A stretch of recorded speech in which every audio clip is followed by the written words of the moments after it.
بسم الله الرحمن الرحيم الحمد لله رب العالمين والصلاة والسلام على خير خلق الله محمد وعلى آله وأصحابه الكرام وتابعيهم بإحسان إلى يوم الدين. ربنا أرنا الحق حقا وارزقنا اتباعه وأرنا الباطل باطلا وارزقنا اجتنابه. ربنا آتنا في الدنيا حسنة وفي الآخرة حسنة وقنا عذاب النار. برزان خوشوستانم لخزمة تفسير سورة التوبة جيان بسر أبين ديار سورة التوبة يشكل سورة مدنية كان كلا كوتاي عمري في غمرة صلى الله عليه وآله وسلم هاتو تخواروا كل سورتاني كلا أواخر إسلام ياسا كان جهاد تثبيت أكا وهر أم سورة كافر ناسي ومنافق ناسية بباشي كافر كان ومنافق كانت في أناسين وصفات كان ينباسك وزورك لصفات أهل النفاق وباس كردون تا آياتي هشتاو بينج لخزمة أم سورة مباركة بون آياتي هشتاو شج أفرمي وإذا أنزلت سورة أن آمنوا بالله وجاهدوا مع رسوله استأذنك أولو الطول منهم وقالوا ذرنا نكن مع القاعدين. أجر سورتك ينبشق لسورتك بيتخوار وبسرتو أي پیغمبری خوا صلى الله عليه وآله وسلم تيايا فرمان كرابي كأمانة إيمان بين بخوا فرمان كرابي جهاد كان لبيناوي خوا أوانيان كدارايان زور بقوة وبهيزن لروي اقتصادي ولروي لا شيء يكسريين إذن ور أجرن وإلو جهادا بجداري نكن وقالوا ذرنا نكن مع القاعدين لمن قرن با لقى القاعد دانشتو كان بن رضوا بأن يكونوا مع الخوالف راضين بالطوابي ضليان لويك لقى الأوكس دواكوت وكان بن وطبع على قلوبهم فهم لا يفقهون كأنما مورق لسر ضليان دراو برياريان داو كبهيش وازي إترتينغن إيمان داران بيغمبري خوا صلى الله عليه وآله وسلم لقل أو زمر إيمان داريك لقل يأتي أوان آمادن جهاد كان لبيناوي خوا بمالو سرطو سامان وبنفسيان أوانا هرشي خيرات وباشي دنيا وآخرته هي أوانا هر أوانج مفلحو سركوتو دلخوش ودلشادن خوا جل جلاله بهشتي بو آماده كردون بهشتانك كان يا وكان ڕووبارەکان بە بنیا ئەڕۆ و هەتا یەتیا ئەمێننەوە ئەوە سەرکەوتنێکی زۆر گەورەیە. ئەم چەند ئاەتە پیرۆزە لایەنە زاهیرەکەی ئەبەو شێوازەیە کاتێککە لە خزمەتی ئەوەستی عولەما ئەفەرموون هەر جارێک وشەی ئەلکیتاب ئەلقورئان یا سوورە ئەمە بەکار هات بۆ کامیل بۆ کول و بۆ بەعەض بەکاریە. ممكن سورتك طاولة سريان بيت أخوار ممكن بشق لسورتك بيت ممكن بشق لقرآن بيت ممكن همو قرآن بيت ممكن بشق لكتابه ممكن همو كتابه. أفرمي أجر إذا أنزلت سورة أجر سورتك هات أخوار وآياتك هات أخوار وبشق لسورتها هات أخوار فرماني دوشتي بيكن دوشت إيمان وجهاد. مسألة إيمان مسألة دامزاندي الروحة إن شاء الله بوبي عباداتي جبريتي للجهاد لبينا يخوال وذروة سنامه الجهاد. بوي إنساني إيمان دار لم دوشينا يكلا أبيته آية لقل زمري إيمان دارانا يا لقل غير زمري إيمان دارانا. لمسألة إيمان وعقيدة دامزراوي لإيمان وعقيدة دليل كي زور قوري وكسي إيمان دار ولا مسألة جهاد شادل لك زور قولي لمسألة عقيدة دوري أخاته ولا كفر مسألة جهاد دوري أخاته ولا النفاق شكو أم سورة بيروزة زور باسي ويكل كمنافقين كل جهاد خوان أدزنو أجر جهادكش تناند لقل بيغمبرها صلى الله عليه وسلم وجاهدوا مع رسوله لقل رسول إخوة بجهادك يكسر أوانيا إذن ورقر نهانو الجهاد كان إذن كان لو أني فقير بن لو أني بيتوانا بن لو أني بيبار بن لو أني لا شيء طولنا بيوساغنا بنا والله أولي الطول. طبعا أولي الطول لزمان كرديش ولزمان عربيشة ئەڵێن دەسی ئەگاتە ئەو شتە بەخوا دەسی گەیشتە دنیای خۆی بالضبط لە عەرەبی شاوە ئولو الطەول کام شوێنە زۆر دوورە دەسی ئەیگاتێ واتە هەرچی شتێک کە پێویستی بێ بە دەستی هێناوە بۆیە فەرمێ ئەوانەی کە ئولو الطەولن کە دەستیان گەیشتوتە هەموو شتێک ئەوانەیەن ئیزن وەرەگرن ئەوانەیەن ئەڵێن ذەرنا نەکم مع القاعدین رازین بەوەی لەگەڵ قاعدا بن طبعا قاعد و قائم قاعد زۆرینەی کات لە زمانی عەرەبیە بۆ ئافرەت بەکاری سکون بۆ ئافرەت بەکارهاتوە حەڕەکە بۆ پیاو بەکارهاتوە حتا وشەی قەوم ئەگەر دیقەت بدەی زۆرترین لە زمانی عەرەبیە بۆ پیاو بەکارێ بۆ ئافرەت بەکار ناچووکە لە قامەوە هاتووە لە هەستانەوە هاتووە مسألەی ئەم ئاەتە پیرۆزە کە ئەنەما قالوا ذەرنا نەکم مع القاعدین ئاوایەتە پێشاو لێمان گەڕێبا لەگەڵ ژنەکانە دابنیشن ئەو صفەتە ئەداتە پەنایان ڕەب العالەمین ئەو لە ڕووی بەلاغەوە جۆرێک لە تەهەکومی تایە جۆرێک لە ئیستیهزائی تایە جۆرێک لە بچووکی تایە بۆ بەرامبەرەکە یەن ئەڵێن ڕازیمانە لەگەڵ ژنان نابن بەس جیهاد نەکەن صفەتێکی نیفاق رضوا بأن يكونوا مع الخوالف خوالف بابی فعائل بابڵێن ئەم بابە بۆچی بەکاری سیغەکەی بۆچی بەکاری ئەگەر هەمومان دیقەت بدەین کاتێ ئینسان ئەچێتە سەر ئاو ئەڵێ اللهم إني أعوذ بك من الخبث والخبائث خبث خبائث خبائث وزنەکەی وەکو خوالف وایە علماء چیان فرمووە طبعا کۆمەڵی ڕەئی زۆر هەیە لەسەر مەسەلەی خبث و خەبائث خطابی کۆمەڵی ڕەئی هەیە ابن العرابی ڕەئی هەیە ئیمام النەووی خۆمان ڕەئی هەیە هەمویان ئاڕایان هەیە لەسەر ئەوەی ئەو دوو وشەیە یعنی چی هەندێک فەرمانە خبث جیاوازە لەگەڵ خبث هەندێکش فەرمانە یەک شتە ئەوە ئاڕایە و اختلافاتێکی زۆری لەسەر شەرحی ئەو حەدیثە زۆر لەسەر قسەی لەسەر کراوە زانایان فەرمویانە هەندێک خبث یعنی کوفر هەندێک فەرمان یعنی جوێن يعني خواه پنا أقرم بتول لكفر هندي فرمان يعني بيسي يعني پنا أقرم فعلا لبيسي بلام خبائث فرمان يعني شياطين إمام النووي أفرمي خبث لقل خبائث فرق كيش شرح صحيح مسلم أفرمي خبث جمع خبيثة خبائث جمع خبيثة خبائث جمع شيء خبيثة يعني بو مؤنسك خبائثي بكارنا يعني خويا بنا أقرب بتو لا شياطين النير لا شياطين مه هردو كان لكاتي سر أوا سنة إنسان أم دعاء بخوانه خبث وخبائث بنا أقرب كابو خبائث لسوزني خبيثة أي خوالف بايا بابلان جمعي خبيثة أي خوالف جمعي شيء جمعي خالفية نك خالف يعني أو آفرة بجماوي كجهادي لسر واجب نية كابو الله رضوا بأن يكونوا مع الخوالف رازين وكو جنان دابنيشن بلام جهاد نكن لبينا يخو با دارايشان بهزبه أما صفتك زور بهزي منافقين كرب العالمين لم سورتا بياني أكا وباسيك وطبع على قلوبهم طبعا طبع لزمان عربية جاران تنازم يسوينا للتربية كاتي أسئلة وزاري أهات برسياري وزاري أهات برسيارة كان لناو زرفة كابون زرفة كصبغة كي سوري لدراون لناو زمغة سورة كشا مورك دراو بحال أو بوش كان أزان راك درهن راو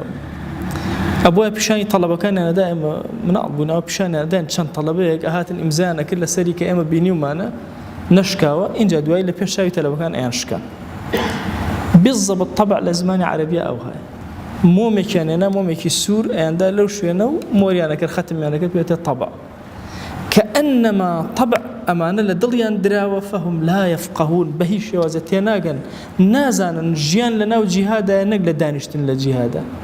لدانشتن لجهادا ذلتي زليلي مسلمانانيت زليلي أهل نفاق خوانيت كرازين بوا أفرمي فهم لا يفقهون رحمتي خوالة محمد متولي الشعراوي أفرمي فقه لقل علم جواز أمانة ببي الظاهرة كاتا علم ئەلم تۆ نەچیتە ناو جیهادە و ڕاکەیت و بەشکم نەکوژرێ خراپ نییە بەڵام ئەگەر تێبگەی لە واقعەکە لە ناو جیهادە حیاتە دەسەکەوێت هەم لە ڕووی مادیەوە غەنیمەتە دەسەکەوێت هەم لە ڕووی دنیاوە عیززەتت ئەبێ بۆ یاڵن خالیدی کوڕی وەلید ڕەزا و ڕەحمەتی خوای لێبێ لە سەرمەرگە 90 ئەوەندە جێبرین لە ڕواتی 70 ئەوەندە برین بەلاشەیەوە هەبوو جێیشم شێر و تیر و ئەوانە ئەفەرمێ لە سەرمەرگە ڕاکشا بوو فەرمووی ها أنا ذا أموت كما يموت البعير فلا نامت أعين الجبناء لو همو شراب بەشداریم کردو ئێستا وەکو وشترە مرم لەسەر جێ با چاوی ترسنۆکان نەخەوێت مهما كان بچیتە ناو ئاگر و ئاسنەوە ئەجەلت نەهات بێ هەر وەکو ئێستەوە ئەیەتە دەرەوە هیچ مشکلت نییە بۆیە ئەگەر فقهی کامل هەبێ حیات بۆ ئومەتی ئیسلامی لە جیهادە زۆر کات باسی ئەوە کراوە کە ئایا ئومەتی ئیسلامی جیهادی بۆ چییە بە جیهاد دنیای داگیر کردووە چی کافران زۆر ئەم بابەتیان هەروژانوە حتا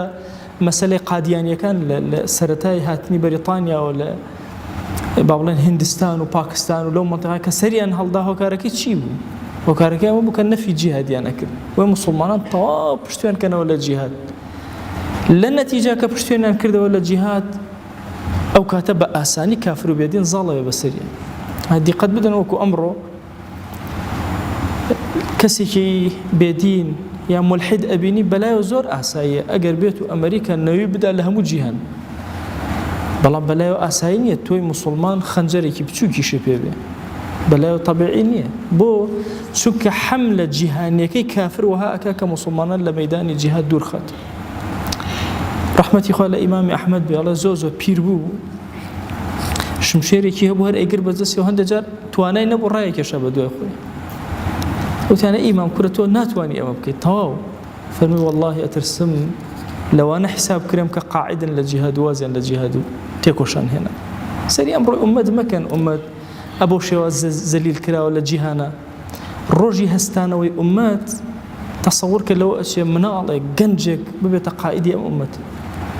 محەممەدی کوڕی مەسلەمە 17 ساڵ بۆ عمری 200,000 چەکدار لە بەردەستیا بوو سند و هیندی ڕزگار کرد پاکستان و هندستان ئەو ڕزگاری کرد زۆری تر لە قائیدەکانی ئومەت هەمووی بە عمرێکی کەم پلەیەکی زۆر گەورەیان بەدەستهێنا بۆیە ئەم ئاەتە پیرۆزانە لە ڕۆژی خۆیە موسڵمان زۆر بە زەحمەت جەبانی تیا دروسە بە ترسنۆک چکە فقهی هەیە تێگەیشت ئەو منافقە ئەترسێ وا تەسەوڕ ئەکا کە بچێتە ئەو مەیدان کەوتووە نا ئەوە منافقە ڕەضوا بأن يكونوا مع الخوالف ڕازیە لەگەڵ ئافرەتان ئادابنیشێ و لە مەیدانی جیهاد دوورکەوێتەوە ئەگەر نا ئیماندار هەموو کاتێ ئامادەگی هەیە لە ڕۆح و ناخیە بۆ جیهاد لە پێناوی خۆیە لەگەڵ ئەمە سەیری منافقین مەکەن کە دائەنیشن و پشتوێنی لێ ئەکەنەوە ئەگەر چی ئەوانیش دابنیشن پێغەمبەری خوا صلی الله عليه و سلم ئەو ئیماندارە ڕازگویانەی کە لەگەڵیان ئەوانە جاهدوا بأموالهم وأنفسهم جیهاد دەکەن لە پێناوی خوا نەفسی خۆیان سەرف ئەکەن ماڵی خۆیان هەموو سەرف ئەکەن مەسەلەی ماڵ و نەفس لە زۆرێک لە ئاەتەکانە باس کراوە کە جیهاد بە ماڵ و بە نەفس اقتصاد زۆر گرنگە بە مەسەلەی جیهاد و هەستانەوە وأولئك لهم الخيرات وشي خيرات دو تفسير كراوة هندك فرمونا خيرات بمعنى حورية كانت لسورة الرحمن فرمي فيهن خيرات حسان وتانا وشي خيرات بمعنى حوريدي يعني خواهي قورة باداشتي أمانة بچي أداته وبحورية كانت وبهجد أداته كجهاد أكن لبينا بيخوة هنديكش فرمويانا أولئك لهم الخيرات زوري مفسرين فرمويانا خيرات الدنيا بغنيمة خوا دزگيريان أكا خيرات آخرتش بپاداشت وأولئك هم المفلحون أو أنا خوشبخت لدنيا لآخرة أعد الله لهم جنات تجري من تحتها الأنهار خالدين فيها وخوا أمانيك أوا جهادك لبيناوي خوا لخزمة بيغمبرا صلى الله عليه وآله وسلم عزرناهن وخواننا دزنا وصفات النفاق ينتيانية ئەوانە لەناو بەهشتانێکان کە ڕووبارەکان بە بن بەهشتەکە ئەڕوا هەتا هەتایەتیا ئەمنەوە ذلك الفوز العظيم ئەمە ئەو فەوز و سەرکەوتنە زۆر گەورەیە کە ئینسانی ئیماندار چاوەڕێ ئەکات و تەمەنای بۆ ئەخوازێ وشەی ئەعەدە ئیمامی نەسەفی ئەفەرمێت دەلیلە لەسەر ئەوەی کە بەهشت ئێستا حضوری هەیە چونکە بە فعلی ماضی ئەڵێ بۆی حازر کردوون خوا جەلە جەلالوهو بەهشتی بۆ ئامادە کردوون واتە پێش ڕۆیشتنیان ئێستا لە حاڵی حازرە بەهشت حازرە چاوەڕێی ئیمانداران ئەکە لە دوای ئەم ئاەتانە حتا ئێستا باسی منافقینی ناو مدینە کراوە ئایا تەنها لە ناو شارە منافقین هەیە؟ نە أفرمي وجاء المعذرون من الأعراب ليؤذن لهم إن جاء أعراب كان دشتكي كان لدروي مدينة وهمو يانيان أوانيش منافقيان زورتي إيمانيان هنا وكفر لدليانا يان عذر أهنا وبو إذن يان بدري رزقاريان بلو جهادا هنكشيان هن وقعد الذين كذبوا الله ورسوله بخوا هنكشيان هن لأعراب كان نين عذر يجبينه ويلا الإنسان جاري وحالا برامبر برايكي أكا يا كم ترخميك أكا هيا أشي عذر أهانته وكم ترخمي كردوا هيا عذرك ناهنته أو يكا عذرك ناهنته هرزوزو خراب بوي أفرمي بشق لمنافقان دائنشن بتابتي أواني كذبوا الله ورسوله أرزم كدن لو وتارك كذب لقال كذب يعني دروءكا كذب يعني شتيك براس نازانا يعني شتيك بدرو أخنوا بيؤتي كذب ليرة كذبي بكاره هناو أوانيك درو أكن كاذبا لقال خو بيغمبري خويا صلى الله عليه وآله وسلم أوانا دانشنيكي وعذر جناهنو وتعرب كان الدوري مدينة أكات دوبشو بشي كان ينا ناو مدينة وعذر إهنو بشي كان هر ناشين عذر بينو لجيادكش باش داري ناكن عذر جناهنو سيصيب الذين كفروا منهم عذاب أليم هر بشي لو منافقانا كافر بن أوانيان عذابك أليم وبشدة توشيان أليم طبعا آيات كان دي قد أدي باسي منافق من بو أكاك لجيرة ولا دلة وكافرة لزمان مسلماني درجيك لدلة كافري درجيك بو يجيكي زوزو خراب مش هيش تعاملي كافران يعني لقلا ناكين تعاملي منافق يعني لقلا أكين تعاملي منافقش بالضبط بريتي للتعامل كلقى مسلمانك أكلش كما سيري الظاهر أكين بلام خوي عقوبة يعني أداء سيصيب الذين كفروا منهم عذاب أليم آية سينكا كاتي مردنيانو لو يتر عذابيان دس بيك يا هر للدنيا يا أخوة جل جلاله عذابيان أدا هل للدنيا يا الزليل أبن شون مالو سروتو سامان وداهاتيان هم يبت بلا مصيبة لسريان بهمان تشن أمان جهاد نكردنيان أبت بلا مصيبة لسريان أما آية بيروزانك لخزمتي أنا أبوين مشهدك لمشهد كان يعني بو باس كردو سورتك لقرآن بيت أخواره وآياتك بس باسي مثلا جهادي تيابي أواني أكثر إذن يعني ورقرتوا تايبد أواني كداران كتوانان هي آمادن لقل جنانا دابنيشن بلام جهاد نكن لبينا يخواي إيمان دارانيش بالروح ودليان لخزمتي في غنبرة صلى الله عليه وسلم مالو داهأت نفسيان سرفكن أو أنا هرشي شاكا هي لدنيا وآخرة ببهشتي شوبويان آمادة كراوة أعراب كان دروي مديناش بريكان عذر بوبين أي پیغمبر صلى الله عليه وآله وسلم بريكان سليقي عذر شانية يان أوان دلوتيان برزا تناند عذر شبونا هنوا دي بزانا أوانيان ككافر كدليان لسر كفر يان أوانيان كإيماننا هنو لسر كفر أماننا وكو هند لمفسرين فرميانا إلا عذابك الشديد أليم بهز توشيان أبي خواهي جان داوا اللي أكين بناوي جوانت وصفتي برزة باسم عظم لسرجم قناها كان من مبورة لصفات النفاق دور من خلو يا رب العالمين خواهي جان داوا اللي أكين بناوي جوانت وصفتي برزة باسم عظم ظلمان دام زراوك لسر خواناسي ظلمان دام زراوك لسر دين داري عاقبة من برخير وبركتك يا إلهي داوا اللي أكين أقر شيء أم الشايستي هالصانوي أم أمة النبي توخوت شايستمانك يا رب العالمين توخوت بهانا ما نور يا أكرم الأكرمين درجاكاني خير بسرمانا بكرو يا رب العالمين بزي خود بسرمانا ببارنا يا رب العالمين خواهي جان گناهاني بأشكرا كردو ما نعفو مانك گناهاني بپنهان كردو ما نعفو مانك گناهاني نمان زاني وكردو ما نعفو مانك گناهاني الزاني وما نوكردو ما نعفو مانك بزي بسرمانا ببارنا أوي بيوسمانا بيمان عطاك محتاج حرام من مك يا أكرم الأكرمين خوايا أوان دحل الله مدري محتاج حرام نبي يا رب العالمين خوايا داواد لي أكين أمر أمتي بيغمبر صلى الله عليه وآله وسلم لنا راحتي زور قورايا لهندستان وبوها مو جيهان روجك لفرنسا روجك لهندستان إساءة أكري برامبر بيغمبر صلى الله عليه وآله وسلم أيانوي أو خوشويستا قوري ظلمان بروشينن بروكينن يا إلهي إيمش بيدست بيدولة بسياسة بحكم باقتصاد بعسكري وجهاد نازانين چی بڵێن نازانین چی بەرامبەریان بکەین دەیا ئیلاهی هانە بۆ لای تۆ بەرزەکەینەوە ئەم ئومەتە بخەرەوە سەر قاچەکانی خۆی یا ئیلاهی دڵمان یەکخە بەهێزمان کە بمان کەرەوە خاوەنی سیاسەتی جیهان یا رب العالمین ئیلاهی داوا لێ ئەکەین بە گەورەی خۆت بمان گێڕە لەو عەبدانەی عەدالەتی تۆ بەسەر زەویە تەسبیت ئەکەن و جێگیر ئەکەن بمان کەرە خەلیفەی خۆت یا ئیلاهی لەسەر زەویە بمان کەرە